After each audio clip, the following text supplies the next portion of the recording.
Testing, testing. All right, everybody, we're ready to get started. Appreciate everybody for coming out this morning.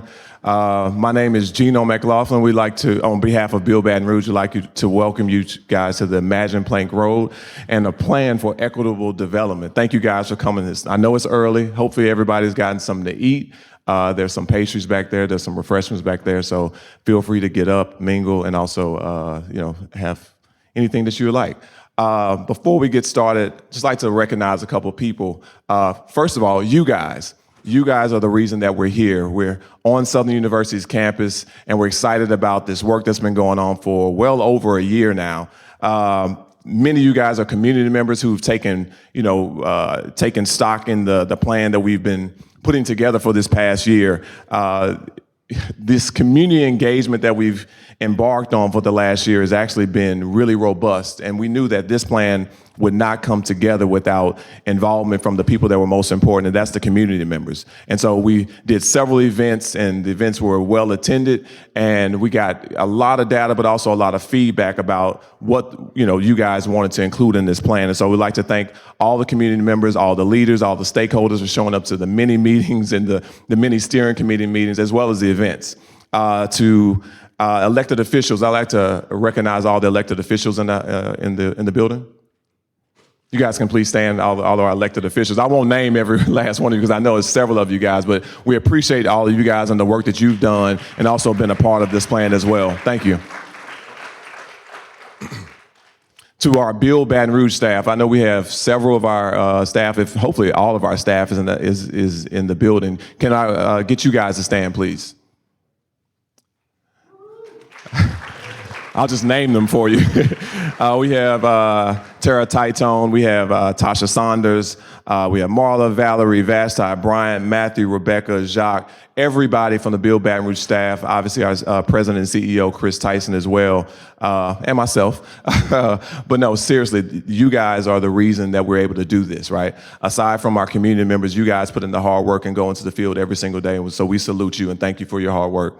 To our sponsors, many of our sponsors, obviously you can look at the sign here, namely JP Morgan Chase, who many of the funds that were used for this plan actually came from JP Morgan Chase. So we thank all of our sponsors as well for being a part of this plan.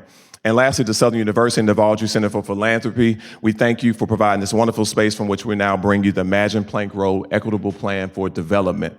And so now I'm going to bring to the stage, obviously, somebody that you all know, Mayor President Sharon Weston Broome, who while still campaigning, she set her sights on North Baton Rouge, and she talked about equity and inclusion. And so I'd like to bring Mayor Broome to the stage, and she'll leave us with remarks. Thank you, Gino. Good morning, everybody. Good morning. Let's celebrate the excitement of today. Thank you to all of you all who are in the room, but thank you to Build Baton Rouge who helped manifest the vision. Let's hear it for Build Baton Rouge, our community partners. This indeed is a very exciting day. It's a wonderful day to be proud. It's dynamic, it's historical. When we think about the rich neighborhoods in East Baton Rouge Parish, the Plank Road Corridor Master Plan represents the fulfillment of a promise to invest and rejuvenate and revitalize this community, our traditional neighborhoods. And so I want to thank all of the residents of this area who truly did the hard work to make this happen. They put their hearts and souls into the efforts to carve a path forward for this community. Thank you to all of you. I know there have been a lot of meetings, there have been a lot of events, and there have been a lot of requests for your time. But I want to thank you for your honesty and for holding us accountable to ensuring that places that you call home receive the same care, the same respect, and the same resources as other parts of City Parish. So your dedication will make this corridor and North Baton Rouge the kind of community that it truly deserves to be. You heard Gino share a little bit that when I started on this journey of campaigning for Mayor President, I promised you all that I would invest in the areas of community that have been overlooked for decades. I promised to bring revitalization to neighborhoods, those along the Plank Road corridor. My message was, and it continues to be, that you cannot have one part of your community at an A grade, another part of your community at a D grade, and think you have a great community. There is indeed an intersection of neighborhoods and communities and success that has to take place. So everyone deserves to live in a safe and prosperous community.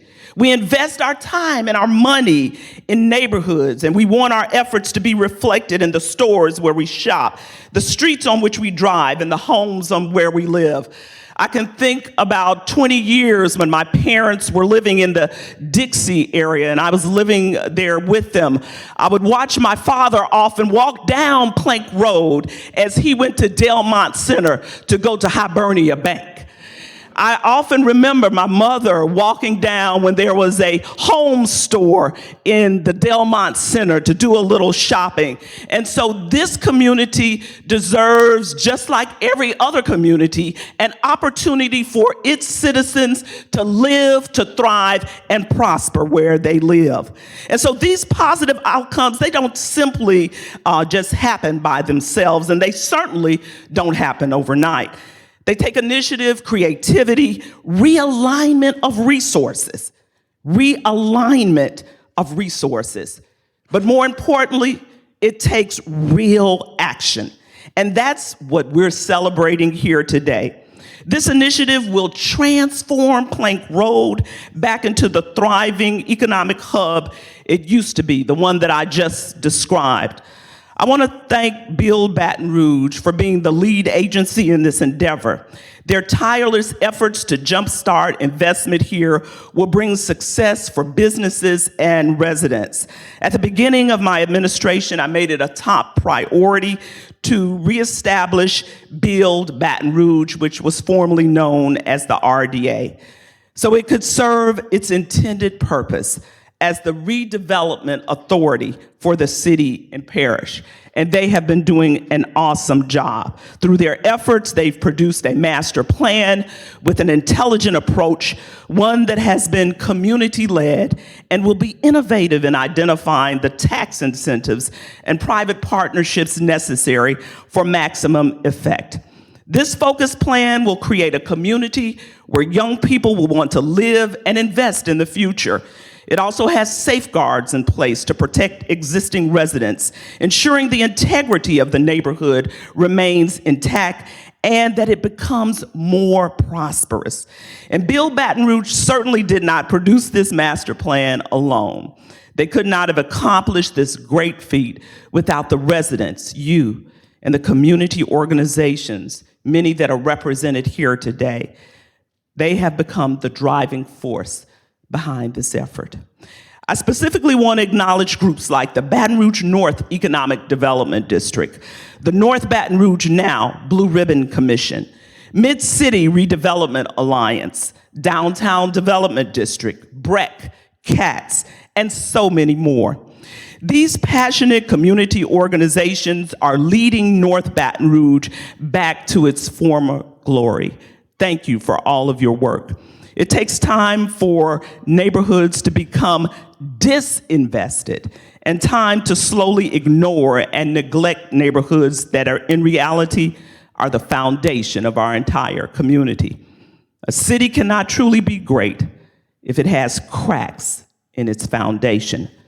The neglect must be addressed. It cannot be ignored, and investments have to be made. You know, often we face limited resources to make these repairs, so it's easy to kick the can down the road for a later generation to address. For me, the sign of true leadership is to find a way to get the job done, regardless of the challenges.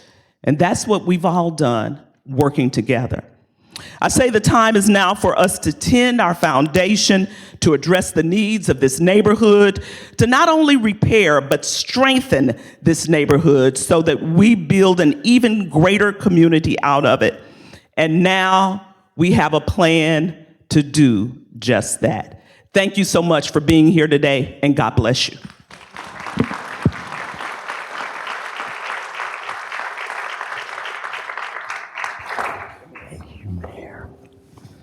Good morning. Mic is working. It is so good to see you. I've been thinking about and we've been preparing for this day for a very long time. And to see this room packed shows the love that we all have for this community. I think the mic is maybe a little loud. Can we adjust it all? Turn that one on. Yeah. I think that's better. All right, we'll give it a little longer and we'll switch. When I took over this position in January of 2018, both of my predecessors, Gwen Hamilton and Walter Mansour, told me the same thing. He said, nothing you will do in this position will be successful if you don't have a strong and committed mayor who believes in the redevelopment authority and who wants to support with resources, political capital, and everything that they have to bring to the table, the aims and the directives and the goals of this organization. And indeed, we have that in Mayor Broome. And Mayor Broome, I want to thank you because it is your leadership that has us here today. It is your vision that has us here today.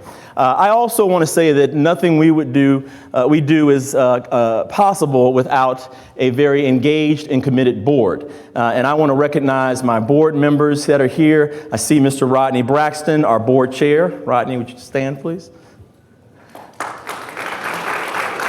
And also Reverend Ted Major, who is a member of our board.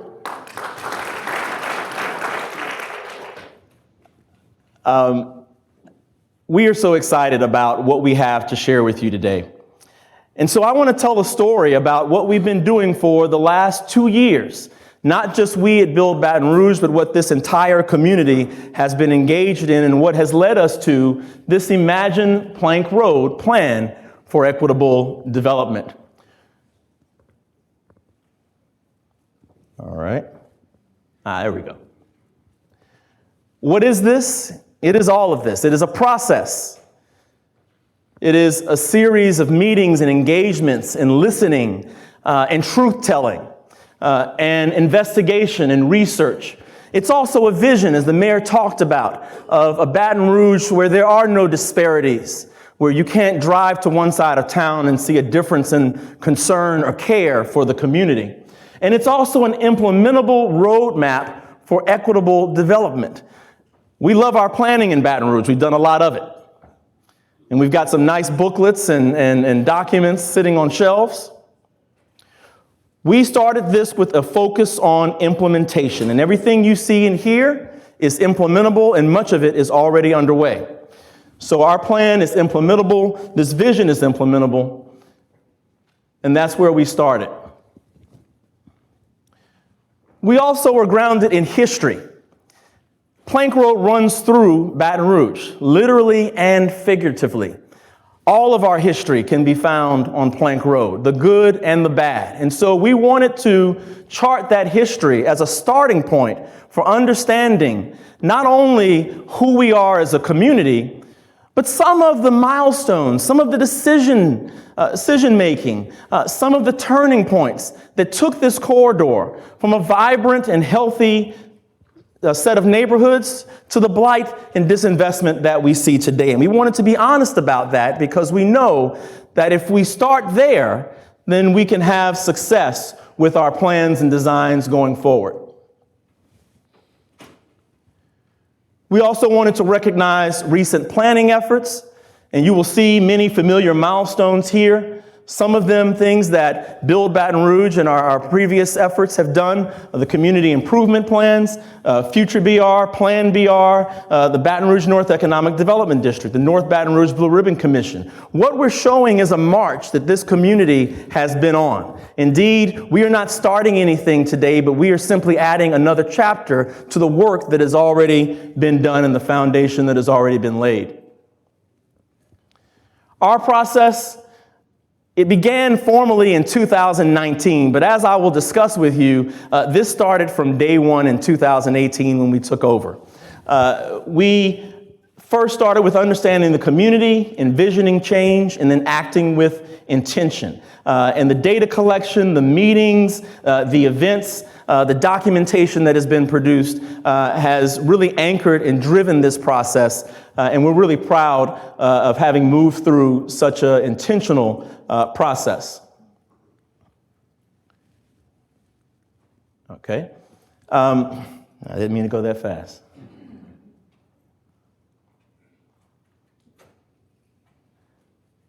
Let's see if it goes back. You've heard me talk about bus rapid transit, and indeed, the first things you heard about this plan involved bus rapid transit. And I want to recognize Bill DeVille here from CATS, and I'm not able to go back to the previous.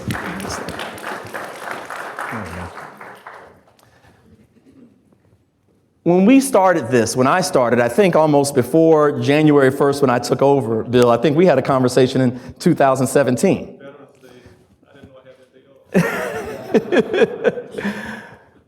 When the board and the mayor confirmed that I was going to be taking this position, Bill was one of the first calls that I made.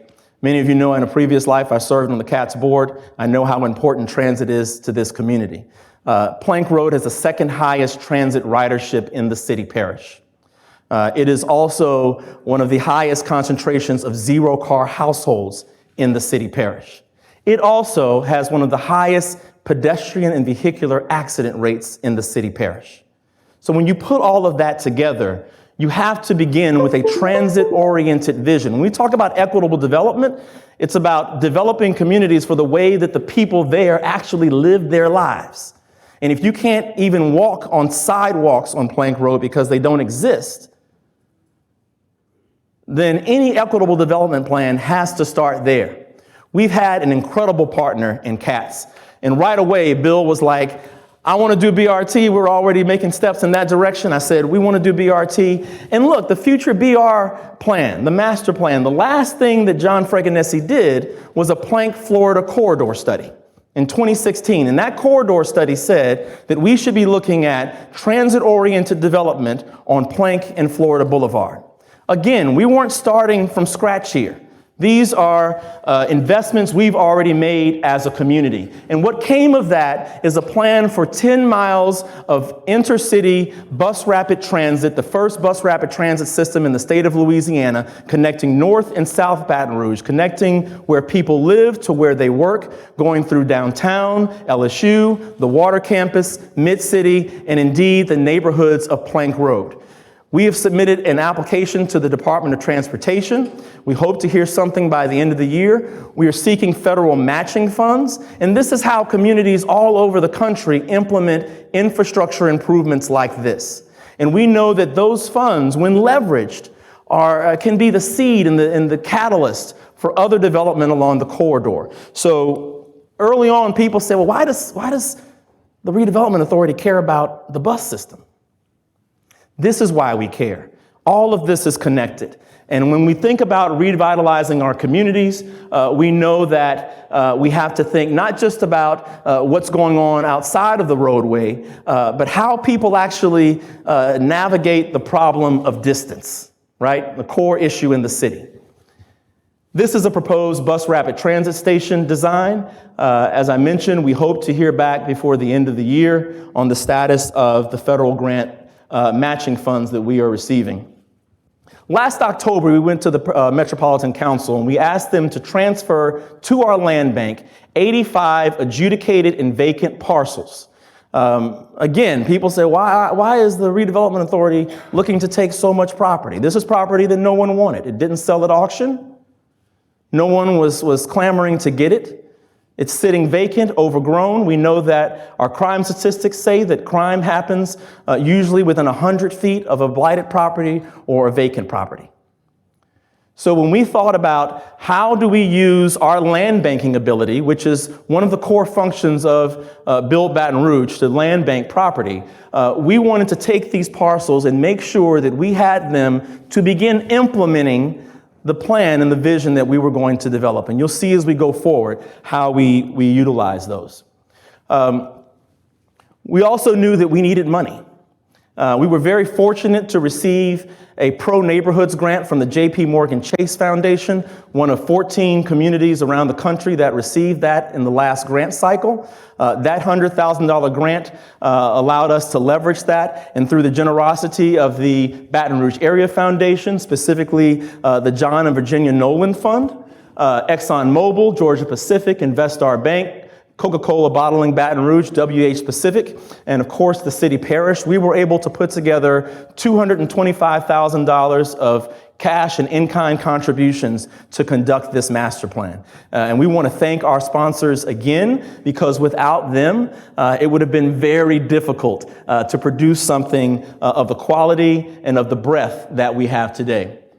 We set out to find a master planning team that would give us the best shot at producing a quality plan. We put an RFP out and received 13 submissions from all over the country. When people tell you nothing can happen in places like Plank Road or North Baton Rouge, don't believe them, because people who don't live here got excited about the opportunity to help us plan for this revitalization effort. We selected Asakura Robinson and began in January of this year with our formal planning effort. I want to recognize the Asakura Robinson team. They are clustered over there. Please raise your hand. They included local and non-local sub-consultants. Asakura Robinson was the lead consultant. Studio Zodi, based out of New York, was also a consultant. And locally, we had Emergent Method, WHLC Architects, and HNTB Engineers also as a part of that team.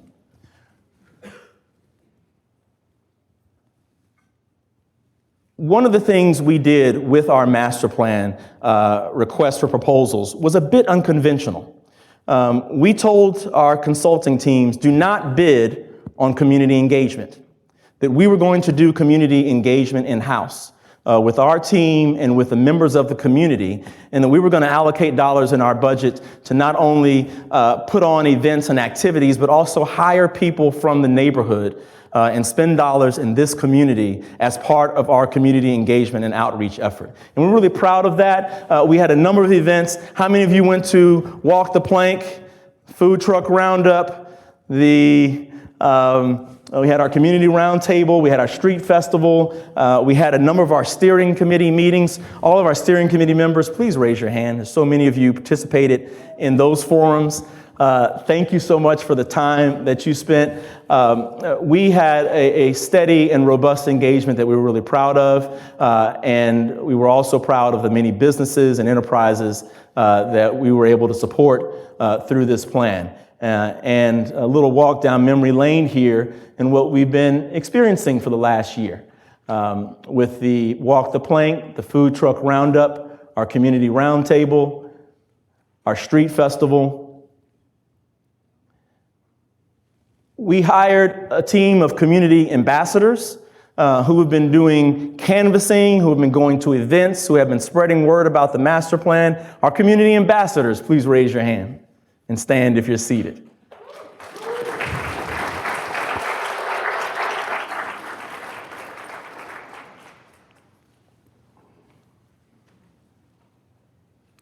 All right, we're still a little slow here.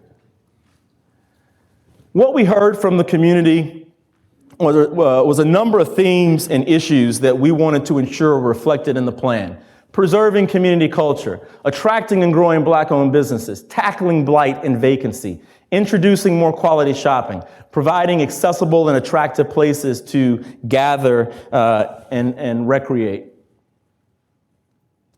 And those led to the vision that we adopted, that the Plank Road Corridor is a thriving, socially diverse, and walkable network of neighborhoods anchored by strong local businesses, quality housing, and resilient infrastructure.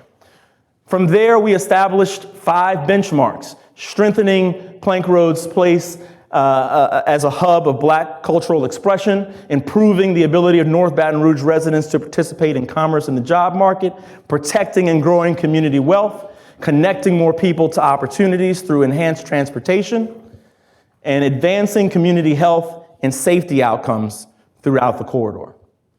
These are the benchmarks that we will hold ourselves accountable to going forward. This is how we will measure our impact as we implement this vision. There are a number of programs and policies from these benchmarks that we identified. One is expanding home ownership and repair assistance. As I mentioned, Build Baton Rouge operates our land bank. And we wanted to think about how do we use the land bank to ensure broaden affordability and ensure that affordability remains both residential and commercial over the long term. And so we want to look at community land trusts, which are vehicles that allow communities the ability to control and steward the development of land in their community. This is what protects from gentrification, from housing price inflation, and ensures that community residents have the ability to build wealth, but also remain in place as the fortunes of the neighborhood rise.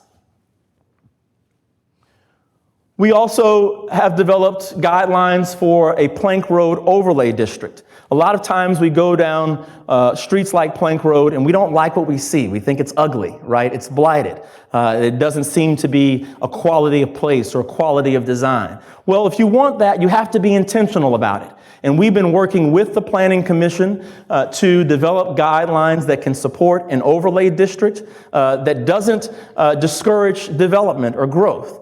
But communicate standards to developers so that we know exactly what the community expects when developers come to help develop and improve the community. A cultural district. Cultural districts have been used throughout Baton Rouge. Mid-City is one example. And when you establish a cultural district, you qualify for state tax credits that can support development. And we wanted to ensure that that is part of the toolbox that we are developing as well. Invest in small business development programs. We will be looking to start a micro lending program focused on businesses in the Plank Road corridor. We also want to revive Build Baton Rouge's facade improvement grants, which we've had previously, to help businesses improve the condition of the buildings that they hold and make places more attractive for businesses looking to lease space there. We also remain focused on blighted property and restoring that property to commerce through our land bank and through supporting additional code enforcement. The mayor and the Metro Council have been working on this, and we've been right there with them. So we look forward to continuing that because it is critical for the Plank Road corridor. We also want to look at how to capture the value that we are creating and ensure that it stays in the community. And that's what tax increment financing, particularly economic development districts, can do for us. Ensure that as those property values rise or as commerce is generated and sales taxes are generated, that some of that can remain, be reinvested in Plank Road to continue to create enhancements for the community.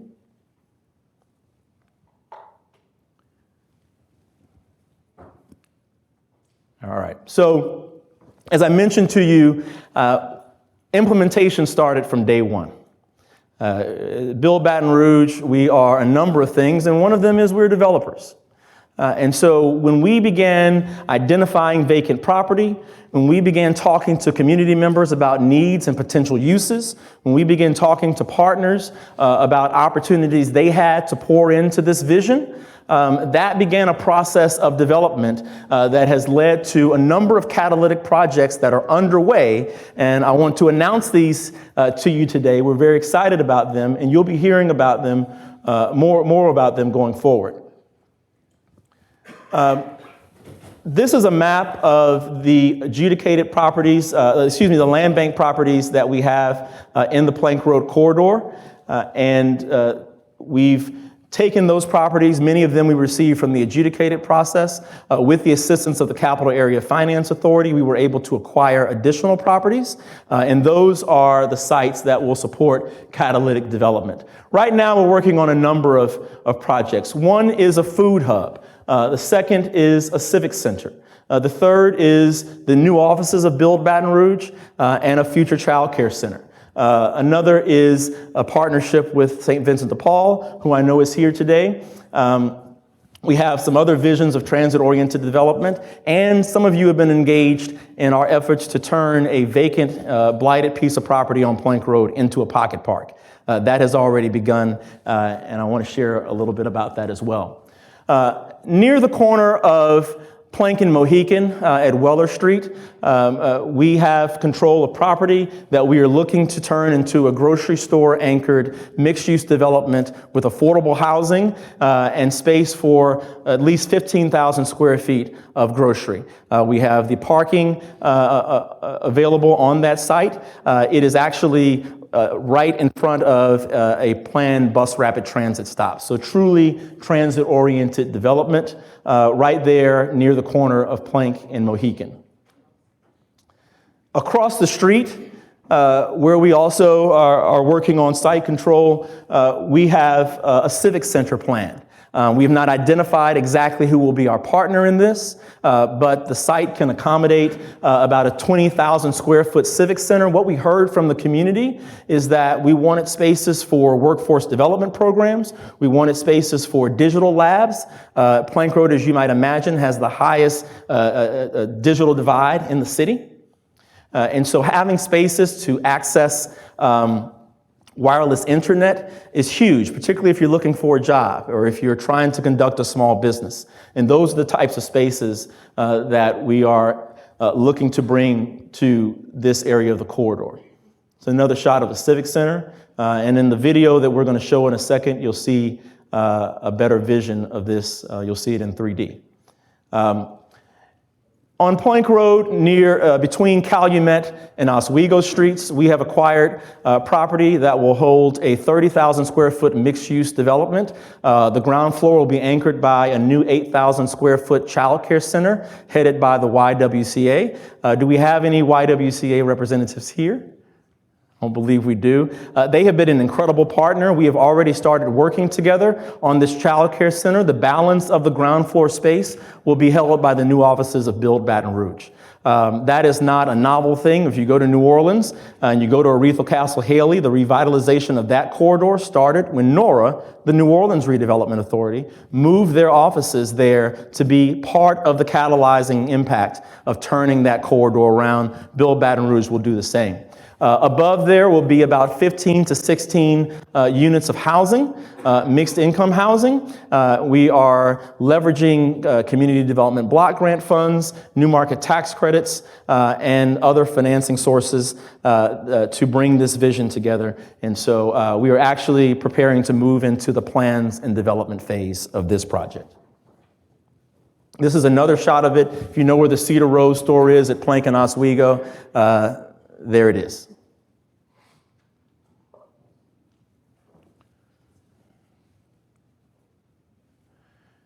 Near the Plank and Choctaw intersection, where we have significant blight and vacancy, we again, through the adjudicated process, acquired parcels that were adjacent to our partners, St. Vincent de Paul, who operate emergency housing there.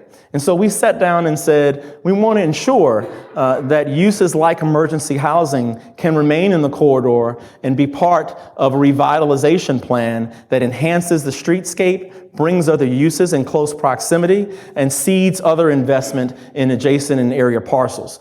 So here you see a vision for the revitalization of the St. Vincent de Paul thrift store and a facility that we are talking about working together on that would include expanded emergency housing, but also retail and commercial uses on a ground floor as well. You'll notice with all of these developments, everything is built to the street. And that is one of the things we will ask the Planning Commission and the Metro Council to approve in the overlay district. When you build buildings to the street, again, you're building for the ways in which people live their lives. You're creating street activity. The places that we all enjoy visiting are places that are usually walkable. They're built to the street. They have pedestrian activity. And guess what? Those places are safer. There are more eyes on the street. There's more activity. There are people living above commercial uses. And so when we think about Plank Road, it's a traditional corridor. Plank Road is developed as the automobile is coming to Baton Rouge. Not a lot of Baton Rouge is walkable, right? It's a very tough city if you don't have a car. But Plank Road gives us a window into the past and the future in that it offers us the best opportunity to rebuild some of the density and walkability that great neighborhoods have. And so you'll see that theme, you've seen that theme as we move through these images. The corner of Plank and Choctaw, to be clear, we do not have control of this site, but it is a gateway of sorts for this community, and we love to see that site used in a way that, again, highlights mixed-use development, highlights pedestrian activities prioritized and built to the street. And so we'll be talking more about this and the potential for this site as we continue talking to development partners. This artistic image was developed by students at the LSU Landscape School of Architecture, and we want to thank them for their partnership. Through this process, you've heard us speak about our partnership with the Co-City Project, which is an initiative of the Marion Institute for Urban Management at NYU and the LabGov project at Georgetown. Manny Patoli, who's sitting right there, Manny Stan, is our Co-City Fellow. He's based in New York, but he's made a number of visits down here and is helping us. And one of the projects the Co-City partnership is bringing forth is the Pocket Park project. We have a number of partners in this, including ExxonMobil, Southern University's Urban Forestry Program, LSU's Landscape Architecture Center, Baton Rouge Green, the Audubon Society, BREC.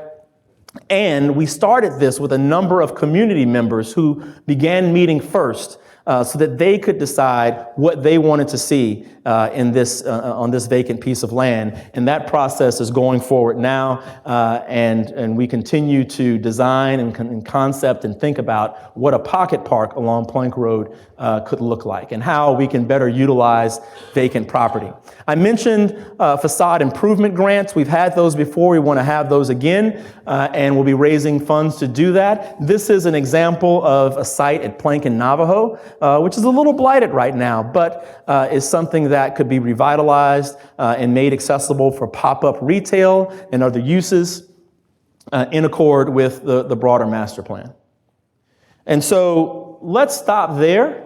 And we have been, as you've seen throughout this process, our videography team has been capturing a lot of footage. Some of you contributed to that by giving interviews on camera. And we produced a docu-short to memorialize this process, and we want to feature that now. So, we ready? Great.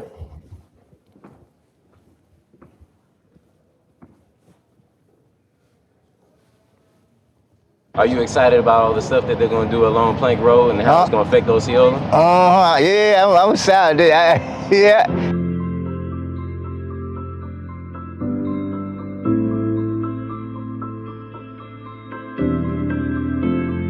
We could make our community better just sticking together and being like one, you know, and like getting more schools, teaching, like having people involved in stuff. When we look at cities all across America, when communities come together, when we begin to invest in all communities, it helps out our city as a whole.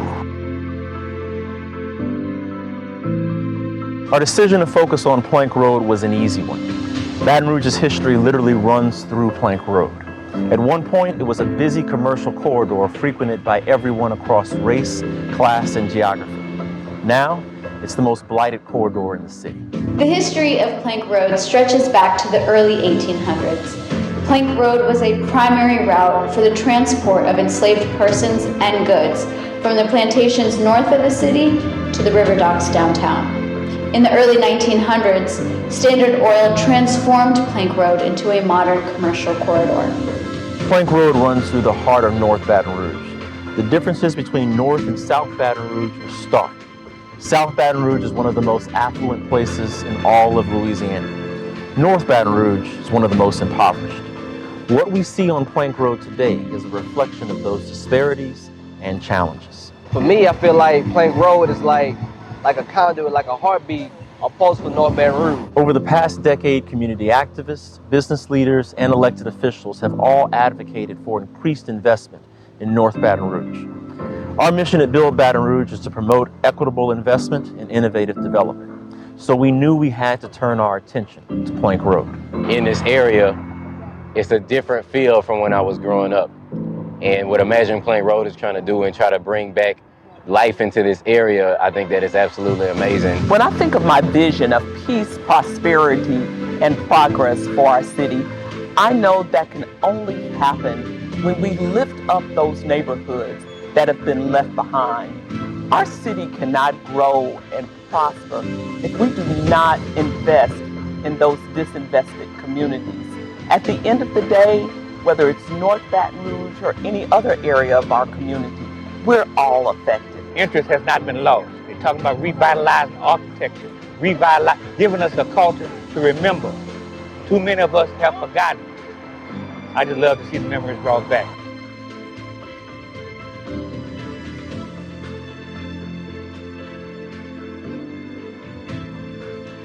Plank Road has the makings of a great neighborhood. There's transit, buildings built to the street, and walkability. That's overshadowed by blight, vacancy, and decay. We therefore focused on improving infrastructure, sparking new development, and increasing the overall quality of life. We wanted to ensure this planning effort was community-led. So we held a series of events, meetings, and outreach efforts to not only hear from local residents, but also to ensure that local businesses were employed in the planning process. One of the biggest assets in any community planning effort is the history, culture, and stories of the people who live there. Therefore, our focus was not just revitalization, but preservation as well. You see a lot of opportunity, a lot of vacant land, a lot of passion. Plank Road, Scotlandville Avenue, they used to be so much more than what they are right now. What we heard from the community led to the development of 5 equity metrics: amplifying culture and history, sustaining and growing jobs, protecting and growing community wealth, building connectivity, and strengthening infrastructure to improve health and safety. We also identified various sites along Plank Road where Build Baton Rouge or other community partners have opportunities for new development or substantial renovation.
What we learned through this process was that people from the neighborhoods of Plank Road, and indeed throughout the city, love Baton Rouge.